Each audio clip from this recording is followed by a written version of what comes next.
Mesdames, Messieurs, bienvenue à Laval et compagnie. Mon nom est Éric Rémy. Et moi, Amélie Paul, le Collège Montmorency rayonne partout dans le monde. On en parlera avec le directeur adjoint de sa division d'éducation internationale. Le mois de novembre est le mois de la sensibilisation au cancer de la prostate. Nous recevons le volubile porte-parole de Procure, l'animateur Jean Pagé. Connaissez-vous les cafés Aga? Bien sûr. On s'entretiendra avec le fils cadet de la famille, Agatiadis. Oui, exactement. Qui est une sommité dans le domaine du café et de la torréfaction. Notre caméra de Laval et compagnie s'est rendue jusqu'à Marc Hervieux lors du lancement de son nouvel album.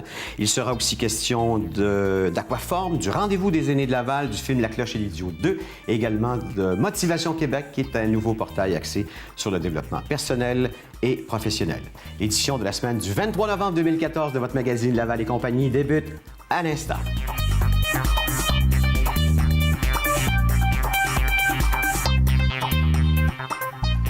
Que ce soit la sauvegarde du patrimoine culturel à Haïti, de la coopération internationale en Bolivie ou même des cours en soins infirmiers pour étudiants chinois, le Collège Montmorency est un leader dans le monde. Pour nous parler de sa division internationale, nous avons le directeur adjoint de Montmorency International. J'ai dit division, mais c'est département? Un service. Un service au collège, oui. Quelle est la différence entre le Collège Montmorency et Montmorency International? Le Montmorency International fait partie du Collège Montmorency. On a donc un service. On a pour mission de encourager, favoriser l'intégration des étudiants, des professeurs dans le domaine de la recherche, de l'enseignement. Donc, essayer d'intégrer les étudiants à participer au développement d'une société plus ouverte, plus tolérante, une société mondiale. Elle existe depuis quand, cette préoccupation du collège? Ça fait presque 15 ans que Montmorency International existe, puis ça fait plus que 25 ans que le Collège Montmorency a des activités à l'international.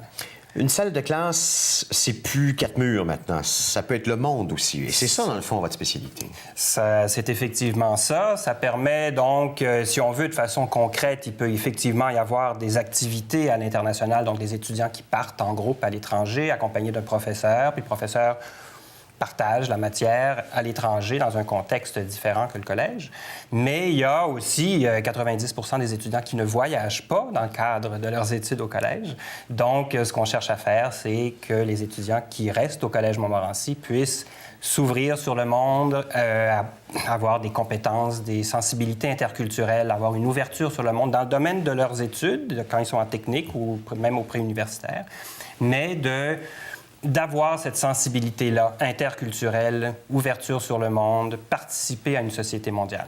Et il y a aussi la portion, et vous l'avez mentionné, il y a quand même des stages. Il y a des étudiants qui se promènent partout dans le monde, qui font, entre autres, des stages en Allemagne, j'ai vu, en Espagne, j'ai vu aussi, je pense, en Italie, etc. Oui. Alors, comment on fait pour organiser ces stages-là? Est-ce que ce sont les étudiants qui décident d'aller dans une direction, de faire ces stages-là? Ah, il y a deux sortes de stages. Enfin, il y a des stages qui sont crédités, il y a des stages qui sont plus parascolaires. Donc, quand c'est crédité ou parascolaire, des fois, il y a deux approches. Il peut y avoir un stage en groupe. À ce moment-là, c'est un professeur qui accompagne 15, 20, 30 étudiants. Et comme vous l'avez dit, il y a des cours d'allemand à Berlin, des cours d'espagnol à Barcelone. Il y a aussi des groupes en soins infirmiers qui vont au Sénégal, en réadaptation physique au Sénégal. Donc, c'est très varié. Il y a des projets humanitaires qui peuvent avoir lieu au Nicaragua ou au Honduras. Donc, ça, ce sont des groupes. Généralement, c'est le département qui prend l'initiative, avec un professeur, d'organiser un voyage comme celui-là. Et ils doivent amasser leurs sous. Ils ramassent leurs sous pour payer leur voyage. Ils ont des activités pendant l'année pour réduire le coût. Et le Collège Montmorency et la Fondation du Collège appuient ces projets-là aussi pour réduire les coûts pour les étudiants. Si je me promène à Montmorency International, est-ce que je vais voir aussi des élèves à travers le monde venir étudier ici? Alors, actuellement, le Collège Montmorency est à pleine capacité. Il y a 7200 étudiants. Oh, quand même! Et donc, on accepte des étudiants étrangers, mais on n'est pour le moment pas actif sur le recrutement d'étudiants étrangers parce que on répond d'abord aux besoins actuellement des étudiants de la région. Donc, actuellement, on a 30 à 40 étudiants internationaux qui viennent d'un peu partout, de Madagascar, de France et d'ailleurs. On peut étudier en quoi au Collège Montmorency? Alors, il y a 27 programmes différents. Je ne les nommerai pas tous, mais disons que la moitié du collège, ce sont des étudiants qui étudient au préuniversitaire. Donc, sciences humaines, sciences de la nature, un programme de 2 ans. Ils se destinent à aller à l'université. L'autre moitié du collège, à peu près 3500 étudiants, c'est 22 techniques. Que ce soit dans le domaine de la santé, en nutrition, soins infirmiers, réadaptation physique, orthèse-prothèse, le domaine du bâtiment, il y a génie civil, il y a architecture, estimation en bâtiment. Il peut aussi y avoir, on a un programme de muséologie au collège, qui est un programme exclusif au Canada. D'ailleurs, vous aidez Haïti en ce moment Alors, on travaille en partenariat avec l'Université Quisqueya à Port-au-Prince, où l'Université Quisqueya a développé un certificat en conservation du patrimoine. Ce sont des professeurs du Collège Montmorency qui vont enseigner à des groupes là-bas, 4 modules pendant l'année. Et c'est un projet qui se termine par... c'est un cours qui se termine par un projet. Alors, effectivement, on travaille avec le partenaire en Haïti pour qu'à terme, il puisse offrir ce certificat-là, un programme court à l'Université de Port-au-Prince. Quelle réputation a le Collège Montmorency ou Montmorency International en ce moment?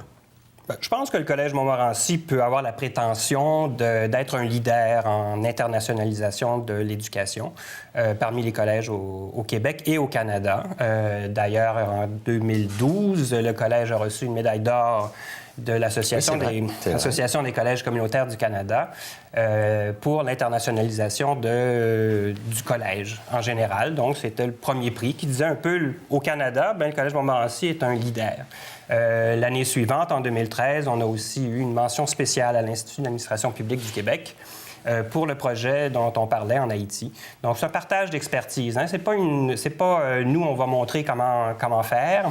On partage comment le réseau des cégeps au Québec fonctionne pour élaborer des programmes, pour former des étudiants avec une approche par compétence, avec quelles sont les stratégies d'enseignement des professeurs dans les classes, où c'est dynamique et c'est moins un cours magistral. Donc, c'est un peu ça le partage. Et quand on parlait de mobilité, tout à l'heure, on parlait de mobilité étudiante. Mais il y a aussi la mobilité enseignante et professionnelle. Donc, l'objectif de ça, c'est de permettre à des professeurs ou à des employés du collège d'aller partager leur expertise et leur expérience à l'étranger. Et quand ils reviennent chargés aussi d'une expérience à l'étranger. Et ça permet de bonifier l'enseignement au collège. Ça permet d'avoir des nouvelles idées, de confronter un peu la façon de faire qu'on peut avoir au collège. Je suis content parce que maintenant, je connais mieux Montmorency International et je sais que vous aussi à la maison. Alors, si vous voulez avoir d'autres détails sur le Collège Montmorency, c'est Collège Montmorency, donc c'est montmorency.qc.ca et il y a l'onglet international. Donc, merci. Merci à vous. Monsieur Merci beaucoup.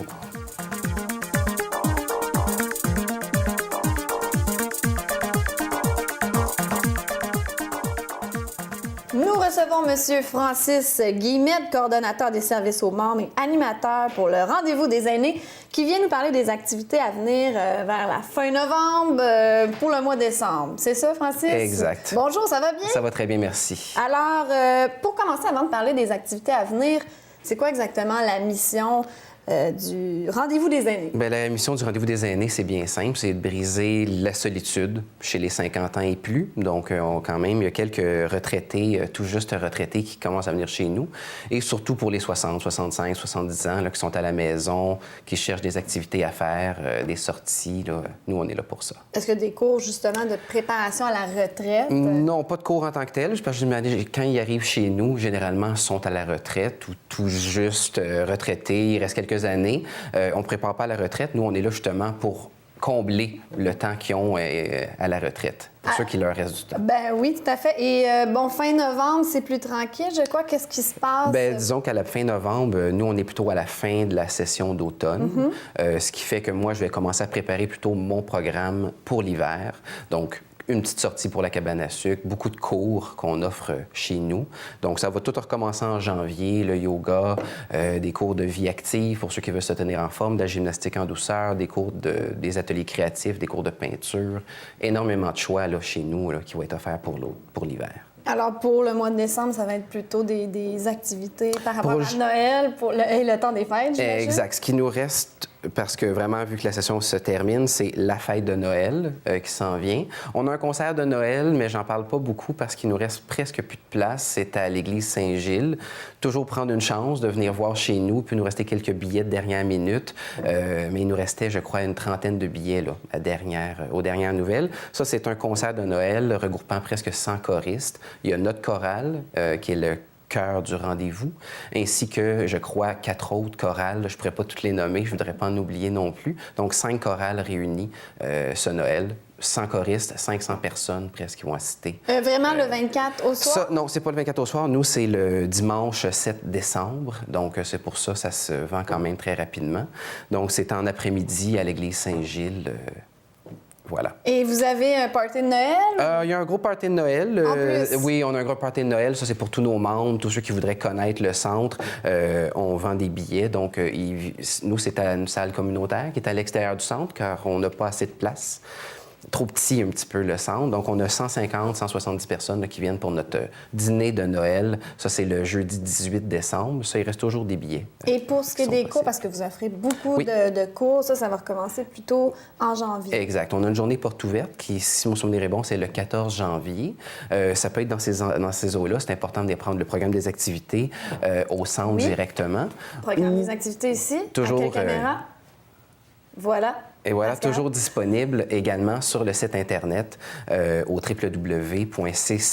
www.ccrva.org. Oui, c'est ça. On Donc, peut aller sur le site et l'imprimer ou se le procurer directement au centre. Exact. Il y a tellement d'activités. Je ne pouvais pas Énormément. croire quand j'ai regardé ça. Il y en a pour tous les goûts, de sport, toutes sortes de cours. Tout à fait. On a des sorties également pendant l'été, surtout. Donc, 8 sorties, surtout des sorties de 1 jour. On part, on va découvrir le Québec. Il y a des soupers-théâtres. On peut aller en croisière d'une journée. Ça peut être des visites gourmandes, découvertes. Il y a tellement de choses à voir au Québec. Donc, généralement, des petites sorties en bas de 70 $ pour la journée, transport compris. Ça vaut la peine de venir voir chez nous. J'ai vu C'est qu'il y avait aussi un programme répit aux proches aidants. Oui, on a- Donc, pour les enfants. Les aidants naturels Oui, c'est ou ça. les proches aidants, le terme est le même.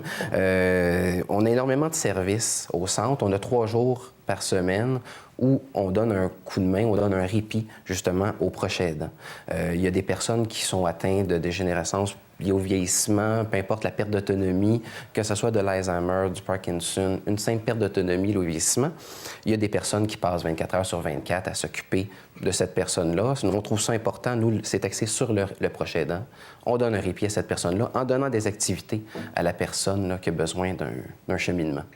Dis-moi donc, Francis, est-ce qu'il y a oui. des petites activités de rencontres pour les célibataires? Je dirais que les dîners communautaires, c'est la seule façon. Il n'y a pas de dating pour les dîners, sauf que pendant les dîners communautaires, c'est la meilleure façon de rencontrer oui, du monde. tout à fait. Il y a de plus en plus d'hommes pour les femmes intéressées qui viennent au centre. C'est sûr qu'il y a quand même une bonne majorité de femmes. C'est toujours eux, mais de plus en plus, Les hommes hommes se commencent à déplacent. s'intéresser. Voilà. Il y a eu quelques couples de formés au rendez-vous des aînés c'est le fun. qui perdurent depuis quelques années. Et pour avoir plus de renseignements, www.ccrva.org. Exact. C'est bien ça. J'ai un numéro de téléphone 450-667-8836. Exact. Merci beaucoup, Francis. Ça fait Je m'attendais plaisir. pas à voir arriver quelqu'un d'aussi jeune que toi. Ah, ben voilà, ça fait longtemps que je suis là en plus. Ils m'ont adopté, ça fait longtemps. Ben, merci beaucoup. Ça fait plaisir.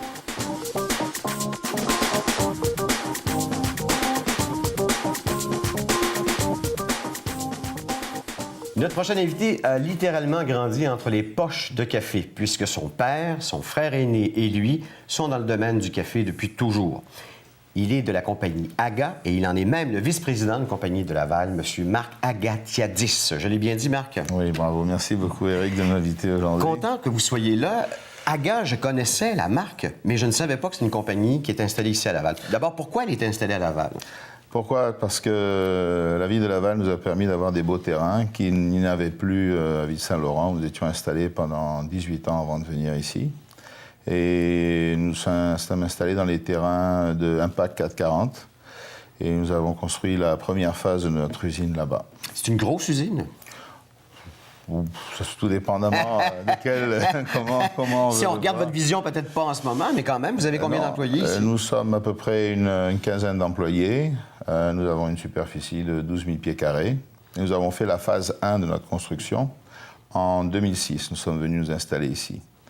Et nous commençons à gérer le projet de la phase 2, c'est-à-dire l'expansion de notre votre compagnie. entreprise, ouais. Justement, cette vision-là, c'est la vision des enfants? Non. C'est papa qui avait ça comme vision? C'est pas seulement c'est papa, c'est mon frère qui est mon associé, Philippe. Et puis parce qu'on voit que les choses, les gens apprécient beaucoup nos produits.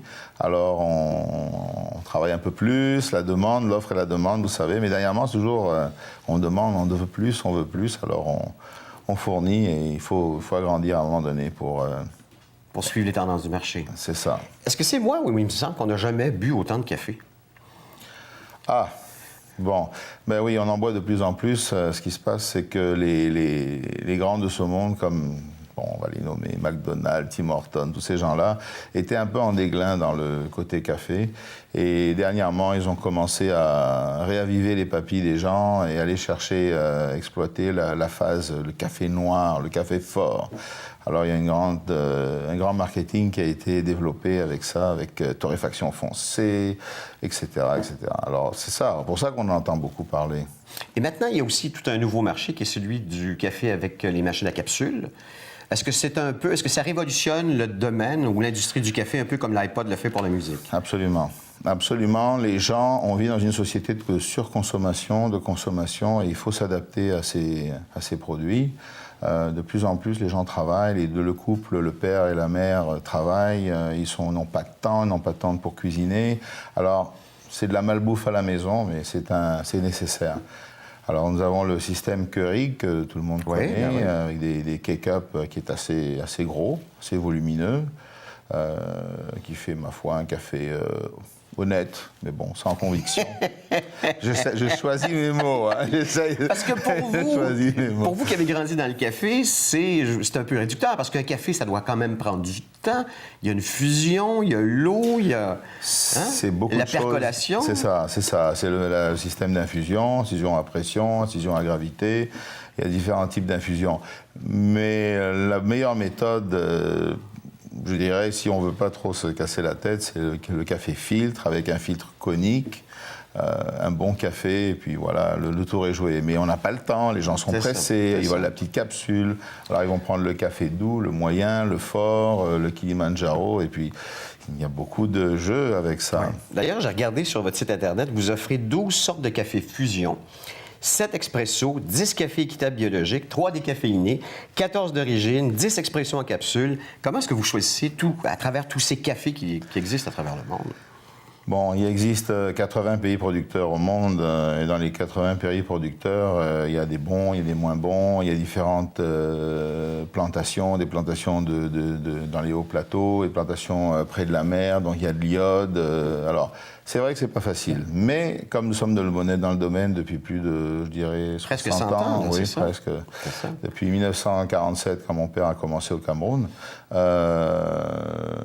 c'est facile pour nous, si je puis dire. Parce que vous avez évolué là-dedans. On a grandi là-dedans. Okay. On voyage énormément. Mon frère Philippe voyage énormément dans les pays africains. Moi aussi, j'y ai grandi au Cameroun, ma terre natale, justement. Et on voyage énormément dans les pays sud-américains aussi. On va au Brésil, on va au Pérou. Mon épouse, ainsi que celle de mon frère, coïncidence, sont péruviennes. Okay. Alors, on est très fiers de ce pays-là. Et voilà, quoi. En ce moment, comment faites-vous pour vous placer à travers tous ces gros joueurs du café avec Café Aga? Alors, on est sans compromis toujours sur la qualité. Alors, la qualité, c'est pas juste l'achat d'un produit, c'est la qualité à la verticale et à l'horizontale. On contrôle absolument tout ce qu'on fait. Ça commence d'abord avec l'achat de la machinerie privilégiée qu'on a été chercher en Italie, parce que les Italiens... on aura beau dire, ils font de la belle machinerie, comme les Allemands, on ne va pas vexer personne, ni les Brésiliens, ni les Français, mais ils sont très forts dans le café. Alors ça, c'est une chose. La deuxième chose, c'est la matière première, bien sûr, c'est le café vert. Alors ça, c'est la grande spécialité de mon frère, qui lui, vraiment, il a un nez fantastique et une bouche assez forte. Bon, on l'accompagne, bien sûr, on l'aide, mais il détecte toujours quand il y a quelque chose qui n'est pas bien, on soumet des échantillons. Il me reste 10 secondes. C'est le grain qui fait un bon café ou c'est la torréfaction? C'est un mélange des deux, et surtout l'emballage, le conditionnement du produit. Et chez Café Aga, c'est là encore un autre souci. Je vais vous donner le site Internet si vous voulez aller voir les différents produits que l'on peut acheter d'ailleurs en ligne. Sinon, il est distribué un peu partout. caféaga.com. Monsieur Agatiadis, merci infiniment, je l'ai bien dit. Je vous remercie beaucoup. Au plaisir d'une prochaine. Merci beaucoup. Merci beaucoup. Au revoir.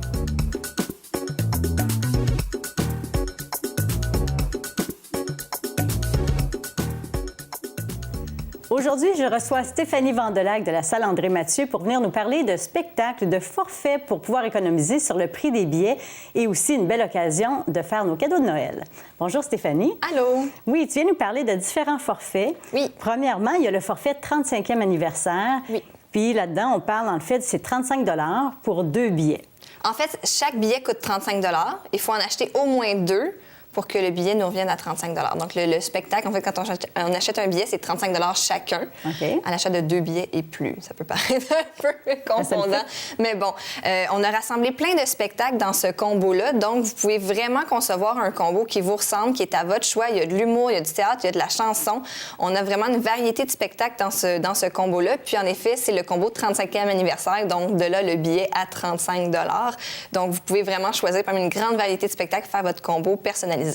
Et justement, les forfaits, là, je vais en nommer plusieurs, mais Ouais. ces forfaits-là, on peut les voir sur le site ou il faut s'abonner pour l'infolettre pour pouvoir recevoir ces forfaits-là? Quand on est abonné à l'infolette, on reçoit l'information en premier. Donc, les gens qui sont abonnés à notre infolette ont déjà reçu l'information sur les forfaits. C'est sûr que si vous vous abonnez maintenant à l'infolette, vous allez recevoir d'autres infolettes qui vont conserver la même information.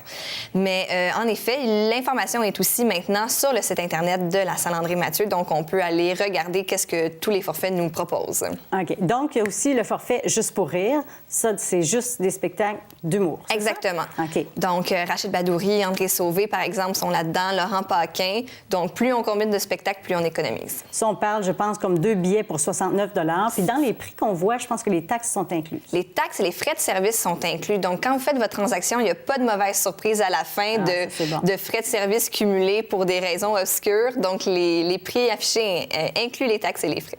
Et il y a aussi un forfait entourage. Là, c'était dans le fond, les différents forfaits, c'est différents prix. Oui, C'est ça? exactement. Différentes combinaisons de différents spectacles. OK. Donc, on y va selon nos goûts, on regarde celui qui nous convient le plus. Dans le forfait entourage, il y a beaucoup d'humour, mais il y a aussi la pièce de théâtre Ma première fois et la chanteuse Sally Folk, on connaît son succès Heureux infidèle, qui joue beaucoup à la radio, donc c'est OK. elle. Donc, et aussi le forfait humour Avanti. Oui, le forfait Humour Avanti, ça regroupe entre autres Cathy Gauthier, Jean-François Mercier et aussi le nouveau spectacle de Guillaume Wagner qui va être en rodage chez nous à l'été prochain. OK. Donc, il faut faire des combinaisons dans ces artistes-là. que C'est tu ça, as nommés. OK. exactement. Et il y a des nouveautés, des nouveaux spectacles se sont ajoutés pour 2015. Oui, beaucoup. Comme? Comme, Moi, écoutez, Oui, oui. je te coupe, hein, mais j'ai remarqué Kevin Parent. Oui. Ça fait tellement longtemps qu'on l'a pas vu. Il est là. On l'a vu en fait à la télé, dans des séries. Je pense qu'il est dans Toute la vérité ou OK. des séries comme ça. Mais enfin, on l'a vu au cinéma aussi. Et là, il est de retour sur scène avec un nouvel album et une nouvelle série de spectacles. Donc, on a très hâte de l'accueillir chez nous. On l'avait déjà accueilli dans le temps de Pigeon d'argile. Ça fait déjà assez OK. longtemps. Mais bon, il va être de retour en 2015 pour un nouveau spectacle, oui. Et qu'est-ce qu'il y a d'autre comme nouveauté aussi en 2015? En théâtre, on a 3 supplémentaires. Ladies Night est de retour, le dîner de con pour une nouvelle supplémentaire et Ma première fois aussi qui va jouer en décembre chez nous reviennent en 2015. Donc, c'est tous des spectacles pour lesquels on a eu beaucoup de demandes, donc on a ouvert des nouvelles supplémentaires. Sauf que Ladies Night, le supplémentaire, c'est pas pour cette année, là. C'est pour 2015, mais novembre, donc c'est dans environ parce qu'il est un très en an. demande. Oui, OK. exactement. Donc, tout ça, on peut aller trouver l'information sur salandrémathieu.com. Exactement. Il y a soit au 450-667-2040. Oui. Il y a l'infolettre. Oui. On peut être membre aussi pour avoir un rabais supplémentaire. Oui, on appelle ça le Club Privilège chez nous. Donc, quand vous êtes membre du Club Privilège, vous avez souvent accès à des préventes ou à des places réservées en salle pour vous.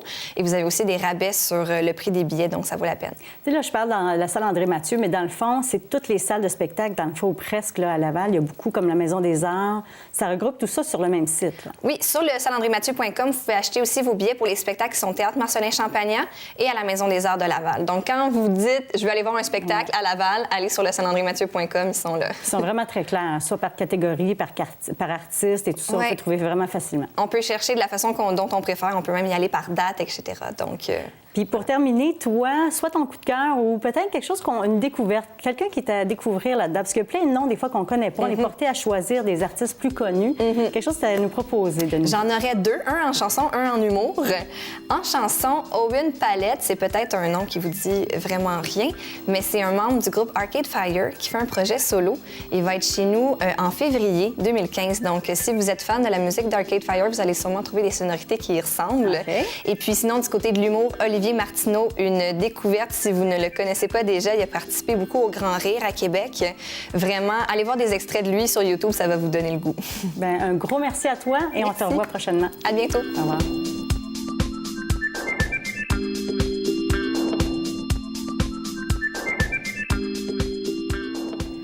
Bonjour tout le monde, c'est Mylène avec vous. Alors, vous savez que qui dit mois de novembre dit collecte de dons pour le cancer de la prostate. Et chez Procure, on fait sa classe avec le novembre. Pour démystifier tout ça, j'ai avec moi l'animateur chevronné, le personnage bien connu du monde du sport, l'auteur, mais surtout le porte-parole de Procure, la halte au cancer de la prostate, mon ami, j'ai nommé Jean Pagé. Bonjour Jean. Mylène. Salut. Merci beaucoup d'avoir accepté notre invitation. Ça me fait plaisir, parce que chaque occasion où on a le bonheur de pouvoir parler de sensibilisation et d'éducation au cancer de la prostate, on répond oui.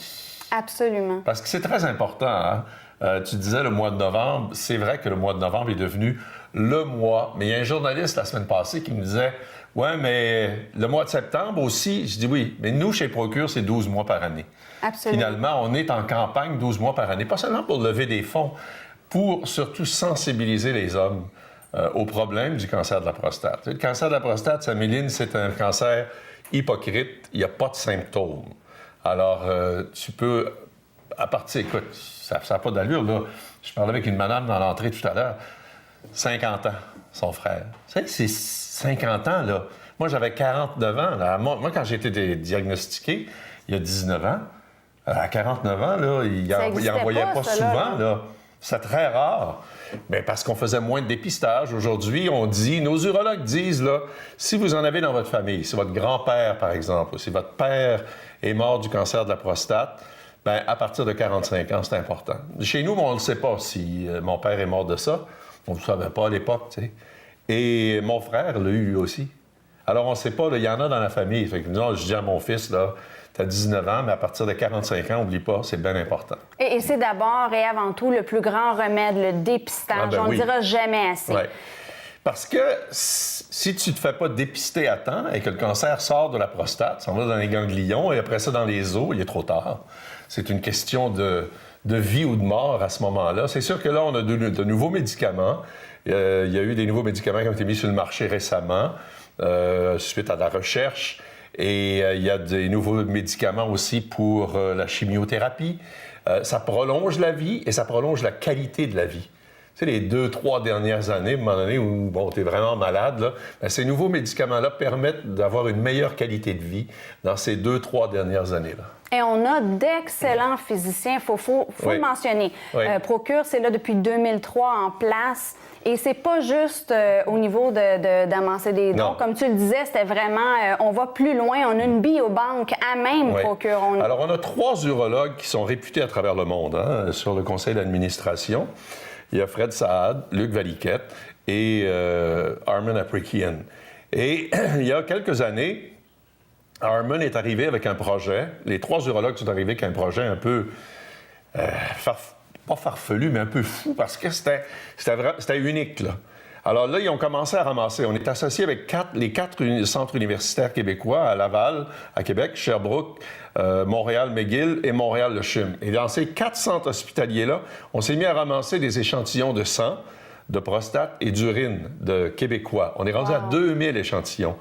Et c'est excessivement important pour la recherche. Actuellement, il y a une grande entreprise de recherche sur le cancer aux États-Unis qui nous a demandé des échantillons.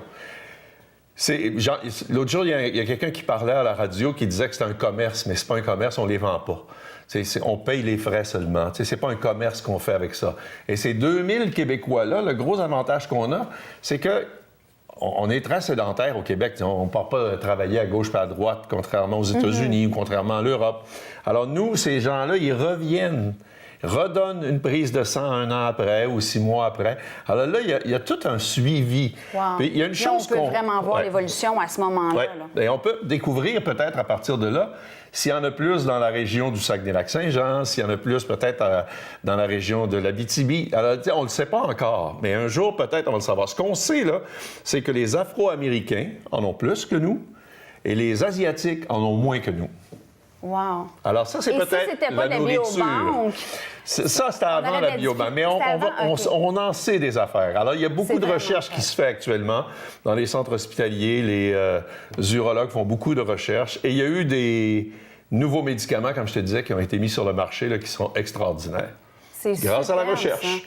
Et il y a plusieurs, parce qu'on dit, évidemment, qui dit procure, on amasse des dons. Il y a plusieurs événements durant l'année que les gens peuvent participer. Oh oui. là.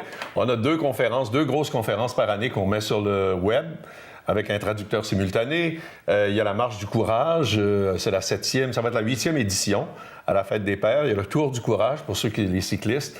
Et on cherchait une idée. Alors l'idée, c'est ça. C'est classe. Le nœud hein, quand papillon, même. c'est très classe, c'est très beau. Oui. Alors, on a, l'année passée, on a eu une réception. Un de nos grands donateurs, c'est le groupe de l'hôtel Nelligan, le groupe Antanopoulos. Ils participent à la biobanque. Alors, ils ont dit, on va vous organiser une soirée qui va s'appeler l'Affaire Papillon. On a dit, OK, c'est correct. Et là, on a sorti tous nos vieux nœuds papillons. Moi, j'en avais un bleu pâle, c'était très laid, là. On a eu du fun. Et là, à partir de là, quelques mois après, à un conseil d'administration, le docteur Valiquette, Luc, on cherchait quelque chose pour se distinguer, se différencier de Movember, la moustache. Et là, Luc Valiquette, il dit le nœud papillon. On a allumé. Ah, c'est vraiment. Alors, on sait. Ça fait homme, écoute, oui, arrête, c'est là. beau à part ça, hein? On se sent un peu plus chic quand on porte ça. Bon, et même moi, Mais regarde. les femmes, ça, ben c'est, oui. c'est vraiment Ben, sharp, les filles, là. Ben oui, mes filles en portent. Et alors, on a eu la semaine dernière l'affaire Papillon 2. Et là, il y avait beaucoup de monde qui en portait. C'était très agréable. Puis ça, à ce moment-là, sur les réseaux sociaux, parce qu'évidemment, il faut qu'on aille partout. Donc, sur les réseaux sociaux, on prend une photo, on fait hashtag Neuvembre, pas November, Neuvembre, ou en anglais, hashtag Bovember. C'est aussi simple que ça. Oui, oui. Et c'est 35 pour le nœud papillon. Oui, ben là, il n'y en a plus.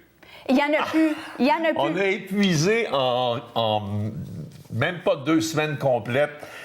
Mais on nous dit que les 3 000, peut-être... mais peut-être qu'on va en faire Ouais. fabriquer d'autres. Mais de toute façon... Beauvais, Harry Rosen, il en Gilby. reste peut-être quelques-uns, mais on voulait se positionner et je pense qu'on a réussi avec le nœud papillon. Alors, ça a été vraiment une très belle campagne qui n'est pas terminée. Elle va durer pendant tout le mois de novembre. Et le 19, là, il y a quelques jours, c'était la Journée internationale des hommes. Et on veut que cette journée-là devienne la journée de sensibilisation au cancer de la prostate au Québec. La journée Super. Procure. C'est déjà terminé, ça va Ouais. tellement vite. Pour vous rejoindre, c'est procure.ca. Procure.ca. On peut envoyer un email à info Ouais, à et commercial. si vous avez des procure.ca. problèmes avec votre prostate, là, ben, je te regarde, mais je m'adresse aux hommes. Là. Ça va la mienne va quand même On bien. a une ligne 24 heures, 7 jours semaine, 24 Super. heures par jour. C'est un numéro 19 quelque chose, là. Oui, Alors, je l'ai ici. Tu l'as, oui? Oui, c'est le 1-855-899-CURE ou le 2873. Donc, 1-855-899-2873. À Montréal, le 514-341-3000. Alors, vous pouvez vous adresser à ce numéro-là. On va vous répondre. Si la question est trop compliquée, c'est un urologue qui va vous répondre. Souvent, c'est des infirmiers ou des infirmières qui travaillent, qui collaborent avec nous. Alors, on a vraiment, là, je pense, fait avancer la cause depuis 12 ans et on a sauvé des vies. Le taux de mortalité a diminué de 4 %. Et dans ce 4 %-là, on a une large part de responsabilité parce qu'on a dit aux hommes, allez vous faire dépister à partir de 50 ans et 45 s'il y en a dans votre famille. Merci beaucoup. Ben, c'était un Jean. plaisir. Merci. Salut, bye! Salut.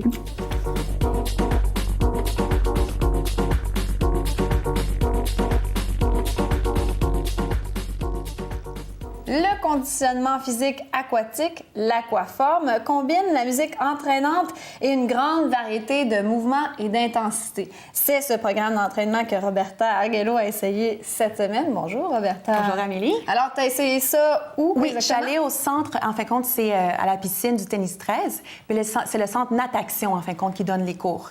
Et comme tu dis, je suis allée l'essayer. J'ai été vraiment étonnée. J'ai beaucoup aimé ça. C'était amusant. Oui, et j'ai eu chaud.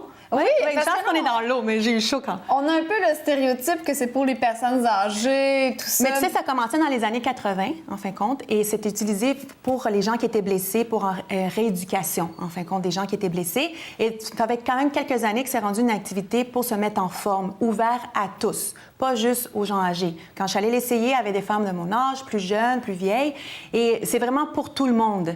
Et si tu as une blessure, disons que tu t'entraînes très fort et tu commences à avoir mal au dos ou des genoux, mais tu veux continuer à t'entraîner, mais tu peux faire de l'aquaforme. Les gens qui ont de l'arthrite aussi vont faire de l'aquaforme parce qu'il ne faut pas oublier que quand tu es dans l'eau, tu es moins lourd. Donc, ça va être plus léger, ça va être plus facile pour tes articulations. Et pourtant, il y a quand même une forme de musculation parce qu'il y a la résistance de l'eau, exactement. Donc, le cours, comment c'est fait? Ça dure 1 heure. Tu commences avec des réchauffements, donc ils te font courir dans l'eau. Et après, donc, tu as 20 minutes d'aérobie, 20 minutes de musculation. Par la suite, c'est la relaxation et de l'étirement. Et bien sûr que quand tu vas au premier cours de la session, mais c'est plus facile que quand tu vas au dernier parce qu'à chaque cours, ça monte de niveau. Ils vont utiliser des objets comme des poids qu'ils vont mettre sur les pieds, les jambes, les bras, et aussi des poids mousse. Donc, c'est comme des poids qu'on utilise dans l'eau. Il y a aussi les spaghettis. Ça, c'est, oui, tu connais, hein, tout le monde connaît ça, les spaghettis. Donc, c'est les flotteurs en long. Tu vas avoir aussi des élastiques. Donc, ils vont rajouter des choses, des objets pour rendre l'exercice plus difficile. Mais comme tu as dit, déjà avec l'eau, la résistance de l'eau, donc n'importe quel exercice comme courir va être plus demandant. Et aussi, la profondeur de l'eau va faire... Des fois, ils vont aller dans le plus profond. Donc, ils vont utiliser une ceinture flotteur pour pouvoir se tenir. Pas besoin de nager, là, juste avec ça. Donc, c'est plus difficile parce qu'il faut que tu te maintiennes dehors de l'eau quand même.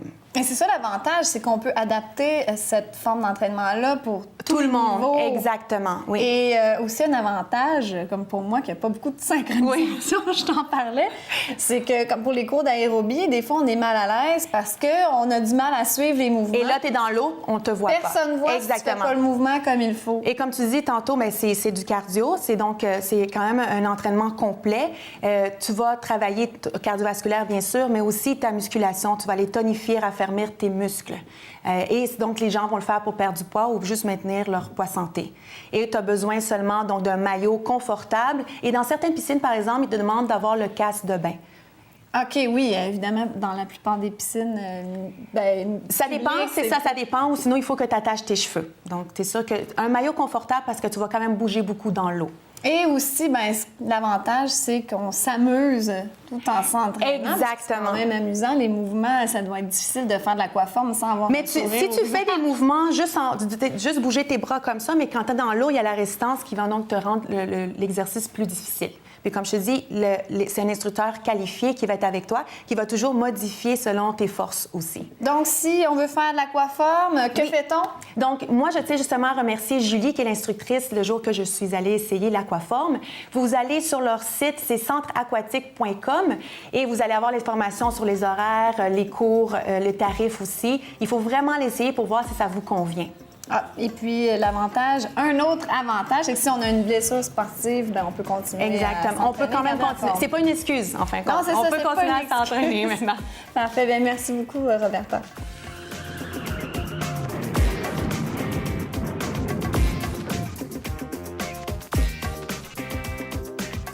Si vous allez sur eBay, vous verrez des belles d'autrefois, comme celle de notre prochain reportage, allant de prix entre 20 000 et 219 000 $. René Poulain de RPM Autopassion a rencontré le fier propriétaire d'une Mustang GT 500 1967. Bonjour, ici René Poulain, bienvenue sur le site de RPM Autopassion. Cette année, Mustang fête son 50e anniversaire et un des personnages qui a marqué le modèle Mustang est Carroll Shelby. Et nous avons avec nous Jocelyn Goyer qui va nous présenter sa Shelby, mais c'est un modèle clone. Bonjour Jocelyn, ça va bien? Bonjour, oui, ça va bien. Comment ça a commencé ton projet? Pourquoi tu as décidé d'avoir une Shelby? Puis un modèle clone, le monde veut savoir c'est quoi. Comment ça a commencé ton projet? Ça a commencé tout petit. Quand j'avais 10 ans, en 68, je les ai vus, ces modèles-là. J'ai capoté, mais j'étais trop jeune. OK. Quand mon garçon a commencé à avoir des petits chars, les Honda, ces marques-là, il m'a emmené dans une exposition. J'ai revu ces autos-là. J'ai tombé en amour. Ça faisait 30 ans, je les avais pas vues aussi belles. C'était tous des chars restaurés. La piqûre m'a repris. Là, j'ai dit à ma femme, j'arrive proche de 50 ans. C'est là ou jamais. On appelle ça la crise baby boomers. C'est ça. OK. C'est ça. Donc, c'est où tu l'as trouvé? Comment ça a commencé le projet? J'ai été acheter une épave pour avoir le numéro de série et tout ça. Quand j'ai vu l'ampleur de l'ouvrage, c'est j'ai ça, dit, ouais. oh, j'ai su entre-temps qu'on faisait des coquilles. Alors, Coquille neuve. C'est ça.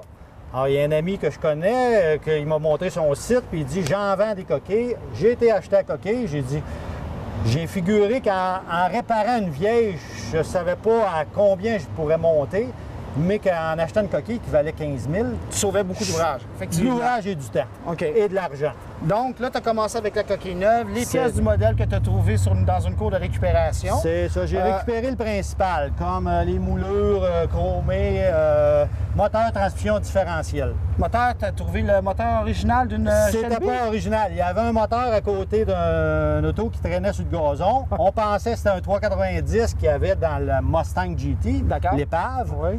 On était sûr que j'ai dit, on va mettre un 390 là-dedans. En amenant le moteur au gars qui répare les moteurs, qui refait des moteurs, il m'appelle, il me dit, c'est pas un 390, il me dit, c'est un 428. J'ai dit, yeah! J'ai dit, parfait, je savoir d'une Shelby, je peux pas être plus chanceux que ça. Bon, ben il dit, correct. J'ai dit, tu répares ça. J'ai dit, probablement que ce moteur-là allait à un autre char parce que c'était une cour à scrap. Si on regarde une Shelby du temps versus celle que tu as présentement, tu as beaucoup plus d'équipement, de finesse sur ta voiture. C'est quoi qui fait la différence entre une Shelby du temps et celle que tu as montée? Bon, surtout en parlant de l'intérieur, Shelby ne mettait pas de console, ni la console en bas, ni la console au plafond. D'accord. Évidemment, le radio, j'ai aussi triché parce que j'ai mis un radio à la moderne, look vintage. Mais le reste, c'est pas mal semblable. Le chrome, ça me semble que c'était pas là. C'est-à-dire qu'il y avait des intérieurs de luxe. Ouais. Ça, Shelby en mettait. Sauf que des couleurs deux tons, c'était noir ou il y avait quelques tout blancs. OK. C'était très rare des blancs, mais il y en avait. Le volant de bois aussi, c'était... Le volant de bois, il était, mais c'est pas le vrai volant de bois que j'ai. Mais c'était semblable? C'était semblable, c'est un volant de bois pareil. D'accord. Si je parle aussi, parce que ce qui est le fun, c'est que le compartiment, tu peux baisser l'arrière et aller directement dans la valise, c'est ça? Oui, c'est ça. Là, puis ça y était, on appelle ça le fold-down.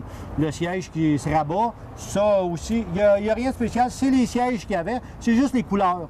C'est juste Côté ça. extérieur, je vois que tu as la prise d'air que Shelby a rajouté, bien entendu, les deux prises d'air. Celle-là est vraiment fonctionnelle. En fait, les deux sont fonctionnelles. Celle-là sert à l'intérieur pour rafraîchir, c'est ça? C'est ça. À l'intérieur, on a une trappe pour ouvrir, puis l'air peut circuler. Et celle qui est juste sur l'aile arrière? Ça, on disait que c'était pour refroidir les breaks à ce moment-là. Il y avait un tuyau flexible qui allait refroidir en arrière les breaks. On parle de 410, bien entendu, là-dessus. Ben là, je l'ai mis 410, mais autrefois, c'était à drum. Tambour et disque? OK. Côté chrome extérieur, est-ce que c'est identique ou vous êtes... Je crois que tu en as plus. Le bas de caisse, il me semble. C'est ça. Le bas de caisse, Ouais. j'ai mis un chrome, il n'y en avait pas. Les tours d'aile, Shelby n'en mettait pas. Moi, j'en ai mis. J'ai à peu près juste ça. Les côtés roues, c'est vraiment semblable à la période? Oui, on appelait ça du Magstar. De Kelsey Hayes, la compagnie, là, Magstar, c'est vraiment le mag qu'on mettait en 67. Qu'il y avait dans ce temps-là. Il y a quelques fins de 67, la fin de production, OK. qu'on mettait des 68, des 10 spokes qu'on appelle, Ouais. là, le mag du Shelby 68. OK. Si on parle de côté suspension ou autre, as-tu fait des modifications ou tu as vraiment essayé de l'amener comme dans le temps? J'ai vraiment respecté, on peut dire 99 là, ce qui était. C'est des lames à spring, c'est vraiment la suspension qu'il y avait à l'époque. Là. J'ai rien mis de moderne. La direction avec un steering box qu'on appelle. Oui, exactement. Il y a un cerveau direction, ça. C'est sûrement. ça, c'est ça. Côté moteur, ton 428. 428, l'as-tu boosté, si on peut dire, ou Non. vraiment, c'est vraiment la puissance qu'il y avait? C'est ça, j'ai respecté. On l'a remonté exactement standard comme il était à l'époque. OK. Et ça développe combien? Ben, il disait dans ce temps-là 355 forces. 350? Peut-être qu'on On mettait ça un petit peu plus bas pour les assurances. Probablement qu'ils développent plus, mais en tout cas, dans les livres, c'était 355.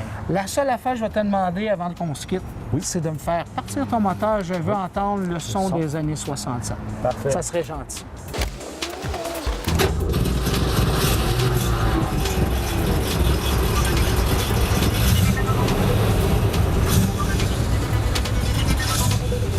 Et sur ce, je vous dis à la prochaine pour un autre fanatique.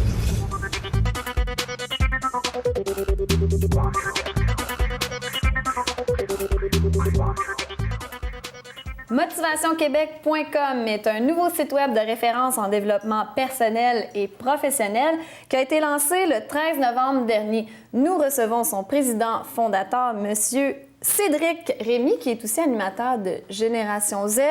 On s'exprime à exact. TV Laval. Bonjour Cédric. Salut Amélie, ça va bien? Très bien, c'est un plaisir de te recevoir. Oui, super. Parce que là, je travaille toujours à chaque semaine avec ton papa. Oui, mais on se voit jamais. Non, c'est ça, on se voit jamais, nous deux. Ben, aujourd'hui, c'est l'occasion parfaite. Exactement. Et puis, explique-moi donc comment t'es venue l'idée de partir ce site web-là. En fait, Motivation Québec, ça remonte à, je te dirais, v'là 2-3 ans que j'ai commencé après avoir lâché les études, j'ai commencé à me remettre en question dans ma vie. Et je savais que j'aimais l'entrepreneuriat, mais je savais pas qu'est-ce que je voulais entreprendre.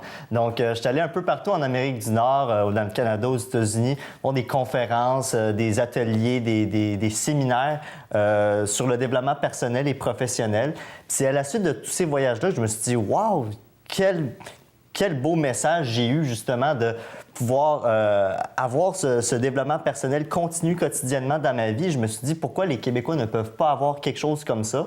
Actuellement, on sait qu'il y a beaucoup de conférenciers comme Patrick Leroux, Jean-Marc Chaput, qui font plein de conférences au Québec, puis c'est extraordinaire, mais il n'y a pas un point de référence, justement, où tous ces gens-là peuvent partager leurs connaissances et leurs expériences. Donc, c'est là où est venue l'idée de Motivation Québec. Donc, on peut avoir des idées de conférences à aller voir, des articles. Oui. C'est quoi exactement qui est rassemblé? Le site web, là, c'est comme un magazine en ligne. Donc, que ce soit des articles, des capsules, des entrevues, il y a plein de contenus, dans le fond, que les gens vont pouvoir avoir accès, que ce soit à propos des communications, du leadership, du marketing. Dans le fond, ça s'adresse vraiment aux entrepreneurs et travailleurs autonomes. Donc, qui se lèvent un matin ou qui décident le week-end de se rendre sur le site web, bien justement, ils peuvent avoir accès à cette information-là. Et là, on a lancé notre site web le jeudi 13 novembre, mais là, on est en train d'élaborer du contenu pour les prochaines semaines, pour les prochains mois à venir. C'est ça fait juste quelques jours. Et ça ne fait que quelques jours. La réponse jusqu'à maintenant? Ça commence tranquillement? C'est sûr, ça vient de commencer, mais c'est très positif. On voit l'engouement des gens. J'ai déjà eu quelques entrevues télé pour les journaux aussi, donc on voit qu'il y a un intérêt dans ça. Et bon, j'ai même reçu des messages de gens qui veulent s'impliquer, qui veulent écrire un blog, qui veulent ne serait-ce juste d'aider la cause de Motivation Québec. Donc, jusqu'à maintenant, en tout cas, les réponses sont très positives et je vois que les gens sont très intéressés à Motivation Québec. C'est le seul site web comme ça? Oui, en fait, c'est la seule référence de développement personnel au Québec en ce moment. Comme je t'ai dit précédemment, il y a tous les conférenciers, motivateurs, coachs qui ont leur propre plateforme. Mais moi, justement, j'essaye de rassembler le maximum de gens à ce projet-là. Et en fait, ce que j'ai trouvé intéressant, c'est que c'est toi-même qui as fait le site web en plus. Oui, exactement. Il y a environ 2 mois, tu m'aurais dit « Fais-moi un site web », je t'aurais dit « Jamais, je suis pas capable de faire ça. » C'est surréaliste. Mais je me suis dit, écoute, si tu veux être en affaires, si tu veux développer quelque chose, c'est important de savoir les bases d'un site web. Donc, je me suis acheté le livre WordPress for Dummies parce que j'utilise le programme WordPress pour faire mon site web. J'ai regardé plein de vidéos sur YouTube, plein de formations justement pour apprendre comment faire un site web.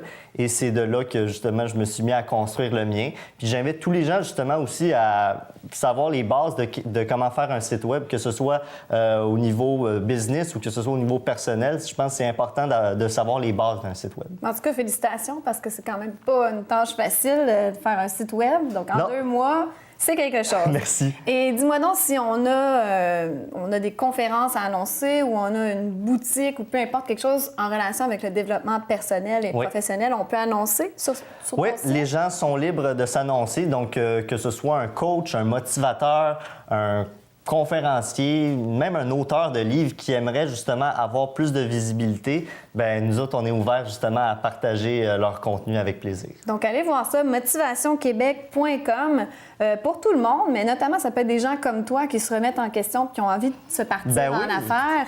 Mais sûrement qu'ils peuvent aller chercher des bons outils là-dessus. Exact, c'est ça. Ou ça peut être une mère monoparentale qui est en marketing et qui veut juste en apprendre un peu plus sur le sujet. Donc, j'invite tous les gens justement à joindre le site de Motivation Québec. On est également sur les réseaux sociaux, Facebook, Twitter, Instagram, YouTube. Allez voir là, il y a plein de bons contenus pour ces gens-là. Bien, une belle initiative. Merci, Cédric. Merci beaucoup, Amélie.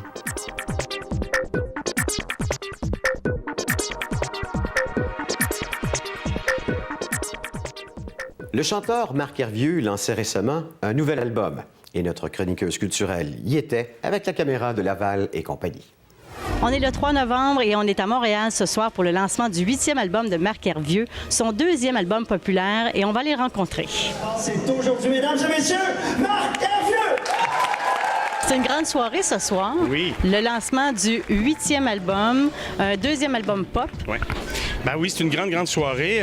Ça fait déjà les projets, les disques, quand on les sort, ça fait déjà des années, des fois, qu'on travaille dessus. Là, ça fait un bon 2 ans. Le temps de chercher les chansons, trouver les chansons, les arranger, les faire comme il faut. Après ça, faire de la musique pour vrai avec, les enregistrer, tout ça. Puis là, ben le sortir, là, c'est un long processus.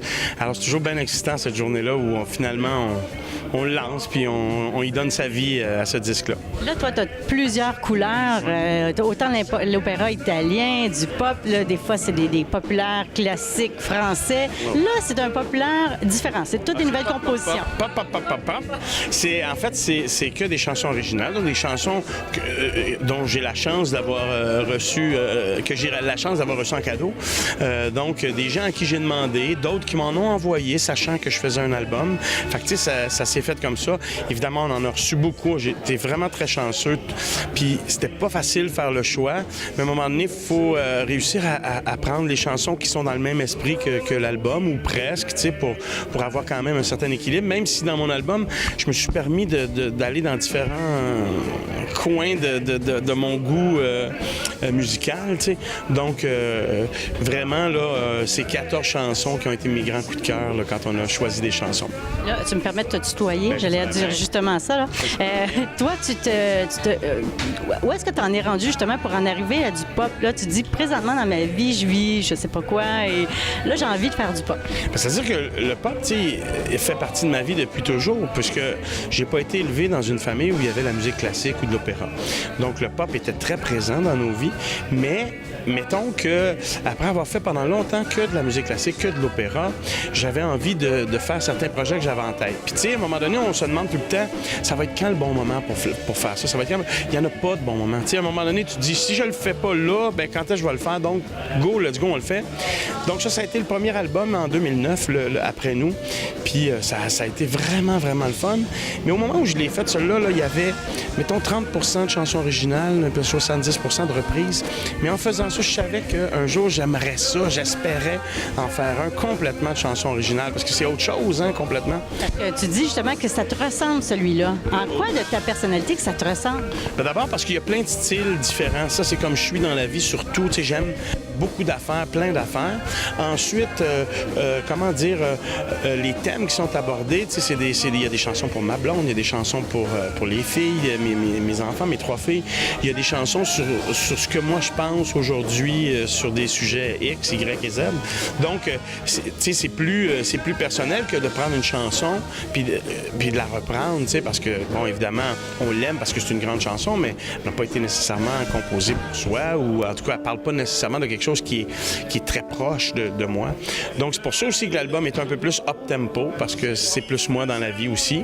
Mais en même temps, il y a aussi les moments où on se demande tous, hein, un peu, où on en est, qu'est-ce qu'on doit faire, qu'est-ce qu'on a de fait.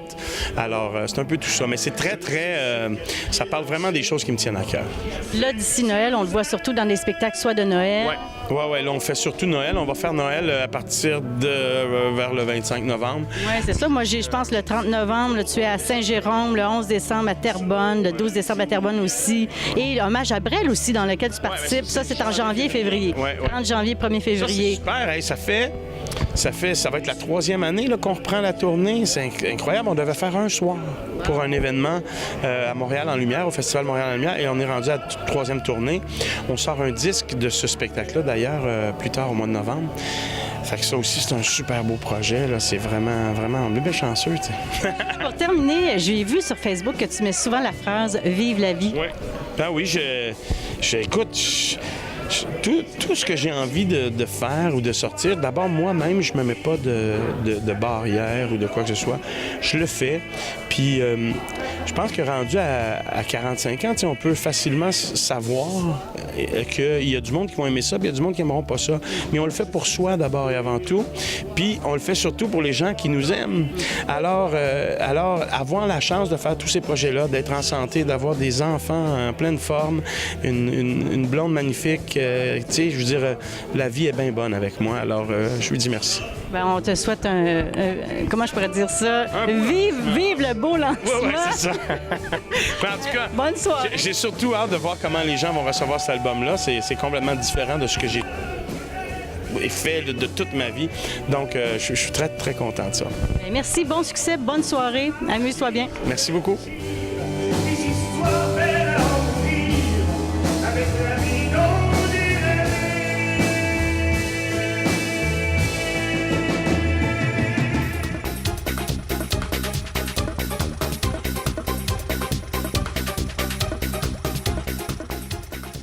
Ces films ont généré plus de 5 milliards de dollars au box-office. Son plus récent film est une suite, 20 ans plus tard. Je parle bien sûr de Jim Carrey et son nouveau film La Cloche et l'Idiot 2, version française de Dumb and Dumber 2, qui est sorti le 14 novembre dernier. Bonjour, Nicolas. Salut. La question qui me vient à l'esprit, c'est « Mais pourquoi faire une suite à ce film? » Pour le plaisir, tout simplement. Tu crois? Moi, je suis persuadé, parce que si on regarde un peu tous les films que Jim Carrey a faits, c'est son film, c'est le premier film qu'il fait, qui est une suite depuis Ace Ventura 2. Ça fait quand même un bon bout de temps de ça, donc. Et je trouve ça assez incroyable qu'un acteur comme ça réussisse à se bâtir une carrière sur des films qui ne sont pas des suites nécessairement.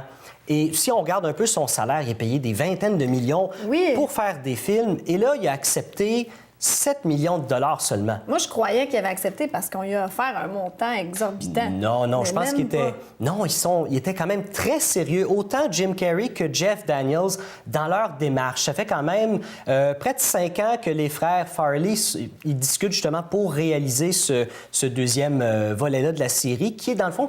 Techniquement, c'est le 3e, parce qu'il y a beaucoup de monde qui oublie qu'en 2003, il y en a eu un, et c'était ces deux épées-là, mais plus jeunes durant leur adolescence. Et sûrement que c'est voulu qu'on l'oublie. Oui, c'est voulu qu'on l'oublie. On est censé aussi oublier les dessins animés en 95 aussi qu'il y a eu, parce qu'il y a eu des dessins animés de La Cloche et l'Idiot. Et c'était très mauvais.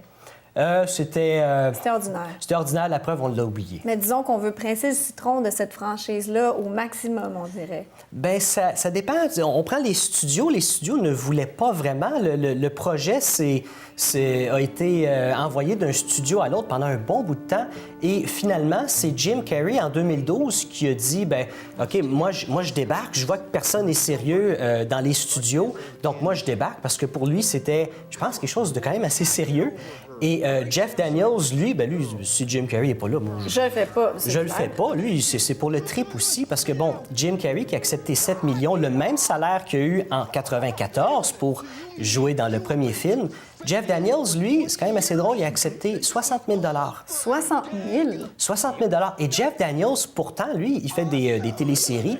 Et pour chaque émission, il est payé quelque chose comme 100 000 Puis je suis persuadé qu'une émission, une télésérie, c'est moins long à faire que un film comme Dumb and Dumber, et surtout que les retombées économiques sont beaucoup plus intéressantes. C'est bizarre, c'est des peanuts là, à Hollywood, 60 000 Un acteur même pas connu gagnerait peut-être plus que ça.